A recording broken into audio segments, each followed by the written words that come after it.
Vous voyez Londres? Eh ben eux, ils ont Arsenal, Chelsea, Tottenham, West Ham et bien d'autres. Madrid a le Real Madrid et l'Atlético de Madrid. Milan a l'AC Milan et l'Inter Milan. Bref, vous avez compris la chanson. C'est par contre plus compliqué chez nous en France. Paris a eu le PSG, mais pas d'autres clubs majeurs qui évoluent en première division, comme les autres villes que je viens de vous citer. Pourtant, on parle quand même de Paris, capitale française et une des villes les plus prisées de la planète. Eh bien, sachez que la donne va rapidement changer. On va assister à la naissance d'un autre gros mastodonte dans la capitale française, après l'arrivée des Qataris au PSG en 2011. La nouvelle est tombée, la famille Arnaud et le groupe Red Bull de Jürgen Klopp vont devenir les nouveaux propriétaires du Paris FC. Le petit club parisien va basculer dans une toute autre dimension. L'occasion de voir prochainement un grand derby parisien, un scénario que personne n'avait imaginé. Le football français va connaître une véritable révolution. En attendant, je vous explique dans cette vidéo tout ce qu'il faut savoir à propos de ce projet complètement fou. Parlons d'abord rachat. La famille Arnaud va donc racheter le Paris FC et deviendra l'actionnaire majoritaire du club avec environ 60% des parts, alors que Red Bull va en détenir 15%. En attendant, le propriétaire actuel, Pierre Ferracci, va conserver près de 30% jusqu'à 2027. La famille Arnaud détiendra donc 85% d'ici 2027, quand Pierre Ferracci sera complètement parti. Forcément, quand on parle de la famille Arnaud, on pense directement à LVMH. Mais attention, petite précision, ce n'est pas avec le groupe de luxe que le Paris FC va être acheté. Le rachat va se faire à titre personnel par l'intermédiaire d'une holding représentée par toute la famille Arnaud. On y retrouve Bernard, le père et ses 5 enfants, Delphine, Antoine, Alexandre, Frédéric et Jean. Bon, il n'est pas non plus exclu que la marque LVMH sponsorise le club à l'avenir. La famille Arnaud avait vraiment envie de racheter un club de football. Des rumeurs envoyaient un intérêt de la famille pour l'AC Milan il y a quelques années et plus récemment pour le LOSC, Saint-Étienne et les Girondins de Bordeaux selon RMC. Mais le choix définitif s'est finalement porté sur le Paris FC. Les négociations ont pris date le 22 avril 2024. Pierre Ferracci, le président, ne voulait pas faire appel à un fonds d'investissement. Il donnait sa préférence à un entrepreneur français ou européen qui veillerait au respect de l'ADN du club.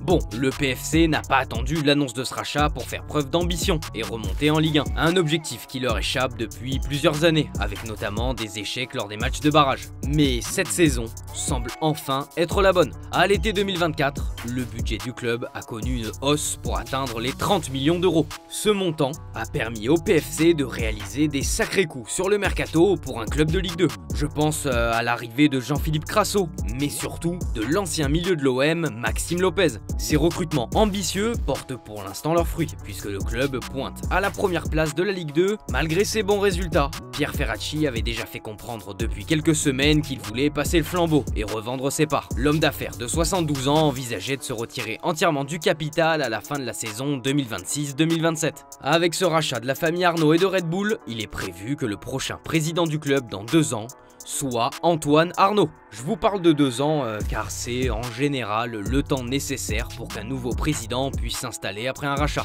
Ça tombe bien, c'est à ce moment-là que Ferracci va partir. Bon, une fois que je vous ai dit ça, on peut se demander mais qu'est-ce que fout la famille Arnaud dans des histoires de rachat de clubs de foot? Il y a 2 réponses évidentes, une question d'image et de business pour faire fructifier leur fortune colossale qui s'élève à 190 milliards d'euros selon le magazine Challenge. Mais la 3e raison qui peut vous surprendre, c'est par attachement au sport. Malgré les apparences, la famille Arnaud possède un lien très puissant avec le sport. Ils ont accéléré leur implantation en s'associant à plusieurs événements majeurs comme les Jeux Olympiques et Paralympiques de 2024. Le sport est une affaire de famille chez les Arnaud. Bernard aime le tennis, Antoine, lui, est passionné de football et de sport en général. Il assiste régulièrement aux matchs du PSG au Parc des Princes. Tout récemment, on a appris que LVMH va investir une centaine de millions d'euros en F1. Le groupe de luxe a signé un contrat inédit sur 10 ans avec Formula One. Cette montée en puissance s'accompagne de collaborations individuelles avec des sportifs de renommée internationale, qu'ils soient français ou étrangers. Je pense par exemple au quadruple champion olympique Léon Marchand, avec Louis Vuitton, Kylian Mbappé, avec Dior ou les valises Rimowa, ainsi que Lionel Messi, Victor Wembanyama et Carlos Alcaraz, ambassadeur Louis Vuitton. Selon un connaisseur du dossier, pas de doute, la famille Arnaud sera à la hauteur de ce défi. Le Paris FC possède un atout très important aux yeux de LVMH, Paris et la Tour Eiffel présent sur son logo. Pour cette marque mondialement connue et très implantée dans le monde, pouvoir communiquer dans le sport à partir de Paris, ce n'est pas rien. Il lui faudra du temps et des investissements importants, mais la famille Arnaud a l'expertise pour s'entourer des meilleurs talents afin de faire avancer son projet qui est aussi positif pour la ville de Paris et le foot français. Autre question, que vient faire Red Bull dans toute cette équation?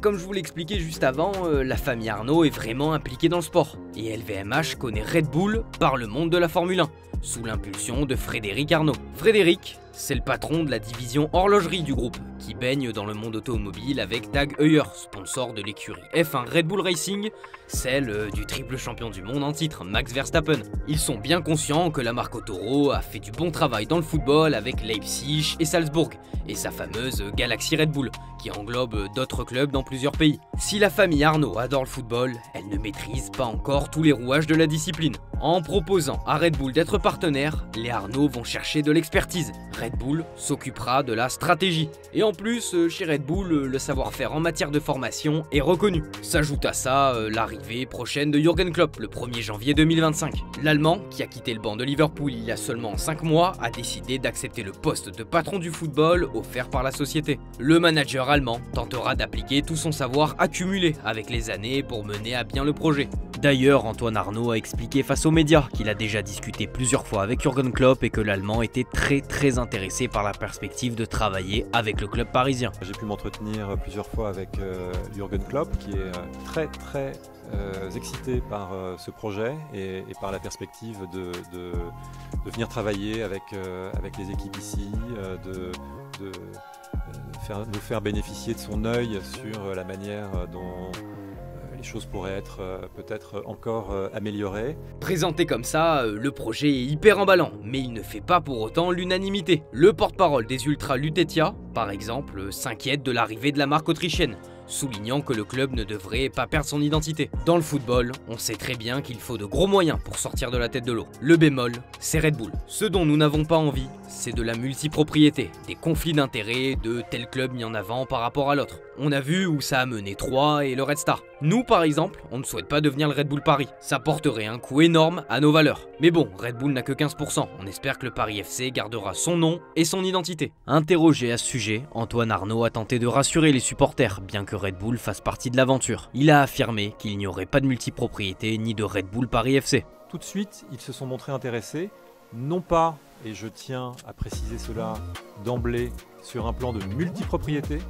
Ce club appartiendra à ma famille, ce club ne sera pas copropriété de la famille Arnaud et de Red Bull. C'est une association qui est, je pense, positive et vertueuse d'avoir Red Bull en minoritaire. Il ne souhaite pas non plus accéder à la multipropriété avec un hypothétique Red Bull Paris FC. Il a également précisé les exemples dont il veut s'inspirer pour le bien de son club. Nous n'avons pas de modèle. En revanche, la philosophie qui a animé certaines équipes anglaises ces derniers temps est plutôt l'idée que j'ai de ce que sera le Paris FC dans les années à venir. J'ai l'exemple de Leicester qui avait réussi contre toute attente à remporter le championnat anglais. Il y a des histoires comme celle de Brest récemment que je trouve très inspirantes. Maintenant que l'on connaît les pilotes du projet, reste à savoir où va jouer le club. La question du stade, que ce soit pour le PSG ou le Paris FC, est centrale. C'est le chantier le plus urgent de la famille Arnaud. À la tête du Paris FC depuis juin 2012, Ferracci souhaite quitter le stade Charletti dès la fin de cette saison. Rénové en 1994, l'enceinte a toujours eu une vocation multisport et son architecture avec la piste d'athlétisme ne correspond pas trop aux attentes des passionnés de foot. Problème encore plus important, l'état catastrophique de la pelouse, qui a été un sujet de querelle entre le PFC et la mairie de Paris. Le président Ferracci en a marre et il a choisi sa prochaine destination. La stratégie est d'atterrir au stade Jean-Bouin l'été prochain. On a commencé les discussions avec le stade français qui détient la concession. Et je précise que Jean-Bouin, j'y vais même en Ligue 2. La réflexion du stade Charletti prendra du temps et on n'exclut pas, bien au contraire, d'y revenir quand les conditions seront plus optimales. Sauf que bon, laisser jouer le Paris FC au stade Jean-Bouin et le PSG au Parc des Princes pose problème. Déjà parce que les deux stades sont collés et qu'il faudra donc essayer de ne pas jouer les matchs en même temps pour des raisons d'organisation et de sécurité. Il faudra en plus s'accorder avec le stade français, changer la pelouse qui est aujourd'hui en synthétique pour une hybride capable de supporter des rencontres de foot et de rugby. Tous ces problèmes pourraient être balayés par un éventuel déménagement du PSG puisque le club souhaite construire un nouveau stade. Même si c'est pas d'actualité, imaginez le truc, on pourrait avoir un jour le Paris FC jouer au Parc des Princes. Avec la conférence de presse donnée ces dernières heures par Antoine Arnaud, on en sait un peu plus sur sur la question du stade. J'ai l'impression que l'équipe et les supporters sont attachés à Charletti. Moi-même, j'apprécie ce stade. Il n'est pas l'idéal d'un point de vue de football, mais il pourrait convenir à notre projet. Il faudra le réaménager, mais je n'exclus pas cette éventualité. C'est important de sentir cette histoire à travers les décisions qu'on prend. Ça pourrait être un bon stade. L'autre option, c'est Jean-Bouin. Il y a des contraintes avec l'équipe de rugby, du terrain synthétique, des questions autour du calendrier. On va commencer à discuter de l'opportunité de ces deux options et on décidera dans les mois à venir. On peut jouer à Jean-Bouin pendant que Charletti est réaménagé. On verra. De son côté, Ferracci explique que transformer Charletti a toujours été sa préférence. Le stade français est venu à Charletti pendant 3 ans pour transformer Jean-Bouin. C'est une option possible. Bon, je préfère vous prévenir, malgré tout cet argent évoqué, la stratégie des nouveaux investisseurs est très différente de celle du Qatar avec le PSG. Il n'y aura pas de grandes stars et de transferts à 200 millions d'euros à court terme, pour une raison simple.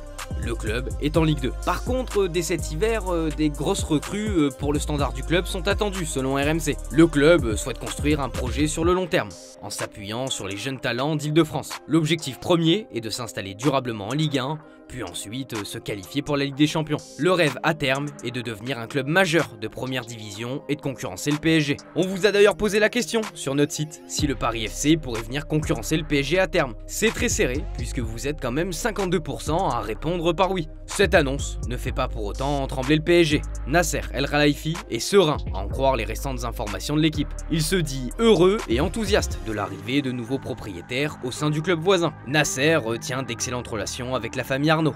Il ne devrait donc pas y avoir de problème de voisinage entre les deux clubs. Surtout qu'Antoine Arnaud a expliqué récemment qu'il est resté un fervent supporter du PSG, sauf 2 fois par an. Le PSG, c'est un club que j'aime depuis que j'ai 12 ans.